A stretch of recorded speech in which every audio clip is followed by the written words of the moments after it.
আজকে আমি দেখাবো কালিজিরার ভর্তা কিভাবে রসুন দিয়ে বানায়। তো আমি প্রথমে ফ্রাই প্যানে তেল দিয়েছি, তারপর কালিজিরা রসুন একটু ভেজে নিয়েছি, একদম হালকা তেল দিয়ে ভেজে নিয়েছি। তারপর হচ্ছে আমি মরিচটা বেটে নিয়েছি। তারপর এখানে কালিজিরা আর রসুন দুইটাই আমি একসাথে একদম ফ্রেশ করে আমি বেটে নিব। ফ্রেশ করে বেটে নিলে কি ভর্তাটা একদম অনেক খেতে ভালো লাগে। তো আমি দেখেন এই যে ভালো করে বেটে একদম ফ্রেশ করে নিচ্ছি। তারপরে যে দেখেন ফ্রেশ হয়ে গেছে একদম। তারপর হচ্ছে এখন আমি পেঁয়াজ দিয়ে দিব। পেঁয়াজ দিয়ে আমি এখন পেঁয়াজটাকে ভালো করে ছেঁচে নিব।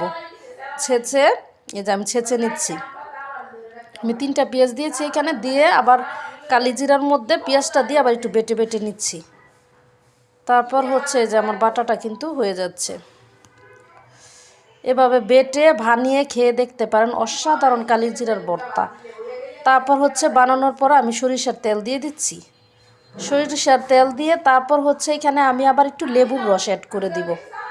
এভাবে বানিয়ে গরম ভাত দিয়ে খেয়ে দেখেন একবার, কত মজা যে কালিজিরার ভর্তা। আর কালিজিরার ভর্তা 99টা রোগের উপকার, অনেক উপকার।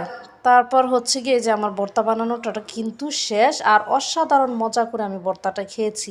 কালিজিরার ভর্তা একবার খেয়ে দেখতে পারেন।